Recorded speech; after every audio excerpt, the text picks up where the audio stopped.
अक्सर आप सबने देखा होगा कि जब लोग शिव मंदिर में जाते हैं तो भगवान शंकर की पूजा के बाद जाते समय नंदी के कान में अपनी मनोकामनाओं को कहकर जाते हैं। देखा देखी सभी लोग ऐसा करते हैं, परंतु बहुत कम लोग जानते होंगे कि आखिर ऐसा क्यों किया जाता है और इसके पीछे का असल कारण क्या है। तो अगर आप भी उन्हीं लोगों में से जिन्हें ऐसा करने का असली कारण नहीं पता, तो आज हम आपको इसके पीछे का असली कारण बताएंगे कि नंदी के कान में अपनी मनोकामना कहे जाने का क्या कारण है। सालों से चली आ रही इस परंपरा के पीछे की वजह एक प्रचलित मान्यता है। इतना तो सभी जानते हैं कि जहाँ भी शिव जी विराजमान होते हैं, वहाँ उनके परम भक्त व वाहन नंदी भी विराजित होते हैं। लेकिन हम आपको ये बताने वाले हैं कि आखिर शिव जी के भक्त इनके कान में धीरे से अपनी इच्छाएं क्यों बताते हैं। एक कथा के अनुसार श्रीलाद मुनि ने ब्रह्मचर्य का पालन करते हुए जीवन भर तप में जीने का फैसला किया। अपने पुत्र के इस फैसले से उनके पिता बहुत परेशान हो गए कि उनका वंश चलाने वाला कोई बचेगा नहीं और वंश समाप्त हो जाएगा। उन्होंने अपने पुत्र श्रीलाद को समझाया और वंश आगे बढ़ाने के लिए कहा, मगर तप के कारण श्रीलाद गृहस्थ आश्रम को अपनाना नहीं चाहते थे। इसलिए संतान की कामना के लिए उन्होंने भोलेनाथ को अपने तप से प्रसन्न कर उनसे जन्म और मृत्यु के बंधन से हीन पुत्र का वरदान मांगा। भगवान शिव ने उनकी कठोर तपस्या से खुश होकर उन्हें पुत्र रूप में प्रकट होने के वरदान दिया।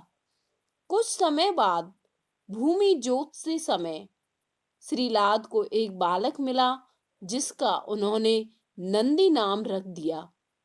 जब भगवान शंकर ने इस बालक को बड़ा होते हुए देखा, तो उन्होंने मित्र और वरुण नाम के दो मुनि श्रीलाद के आश्रम में भेजे। इन दोनों ने नंदी को देखकर भविष्यवाणी की कि ये नंदी अल्पायु हैं। जब नंदी को अपना अल्पायु होने के बारे में पता चला, तो महादेव की आराधना से मृत्यु को जीतने के लिए वह वन में चले गए और वहां जाकर उसने शिव का ध्यान रखना शुरू कर दिया। भगवान शंकर नंदी के तप से प्रसन्न हो गए और उसे वरदान दे दिया कि नंदी, तुम मृत्यु और भय से हमेशा हमेशा के लिए मुक्त हो। मैं तुम्हें अजर अमर होने का वरदान देता हूँ। इसके बाद देवों के देव महादेव ने माता पार्वती की सम्मति से सभी गणों, गणेश और वेदों के समक्ष गणों के अधिपति के रूप में नंदी का अभिषेक करवाया। तो इस प्रकार नंदी बने नंदीश्वर। एक कथा के अनुसार बाद में मरुतों की पुत्री सुयशा के साथ उनका विवाह हो गया। कहते हैं शिवजी ने ही नंदी को वरदान दिया था कि जहां उनका निवास होगा, वहीं नंदी भी हमेशा विराजमान रहेंगे। इसलिए हर शिव मंदिर शंकर परिवार के साथ साथ नंदी भी विराजमान होते हैं।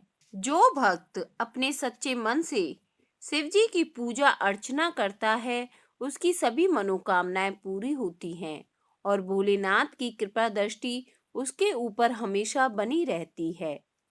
जहां पर भी भगवान शिव की पूजा होगी, उसी जगह नंदी का जिक्र भी जरूर किया जाता है। हर मंदिर में देखा जा सकता है कि भगवान शिव के सामने ही उनके वाहन नंदी की मूर्ति स्थापित होती है। जिस प्रकार भगवान शिव के दर्शन और पूजन का महत्व है, उसी प्रकार नंदी के दर्शन भी किए जाते हैं। नंदी भगवान शिव के वाहन ही नहीं, वे उनके परम भक्त भी हैं। कहा जाता है कि अगर अपनी मनोकामना नंदी के कान में कही जाए तो वे भगवान शिव तक उसे जरूर पहुंचाते हैं। आपने देखा होगा कि नंदी मंदिर के बाहर विराजमान होते हैं। कहा जाता है कि नंदी बाहर इसलिए विराजमान होते हैं ताकि भक्त आसानी से उन तक अपनी बात पहुंचा सके। नंदी के कान में जरूर बोलें अपनी मनोकामना। शास्त्रों में इस बात का जिक्र किया गया है कि स्वयं भगवान शिव जी ने नंदी को यह वरदान दिया था कि जो तुम्हारे कान में आकर अपनी मनोकामना कहेगा उस व्यक्ति की सभी इच्छाएं जरूर पूरी होंगी। भगवान शिव जी नंदी महाराज की पीठ पर बैठकर तीनों लोकों का भ्रमण करते हैं। जब भी आप भगवान शिव के मंदिर जाएं तो शिव जी को जल अर्पित कीजिए और शिवलिंग का अभिषेक कीजिए। इसके बाद आप नंदी की प्रतिमा के समक्ष दीपक जलाएं। उसके पश्चात आप नंदी महाराज की आरती कीजिए। आरती करने के पश्चात आप चुपचाप बिना किसी से बातचीत किए अपनी मनोकामना नंदी महाराज के कान में बोल दीजिए। मनोकामना बोलने के बाद बोलें कि नंदी महाराज हमारी मनोकामना पूरी करो। अगर आप ऐसा करते हैं तो आपकी मनोकामना भगवान शिव तक पहुंच जाएगी। इसका फल आपको तुरंत प्राप्त होगा।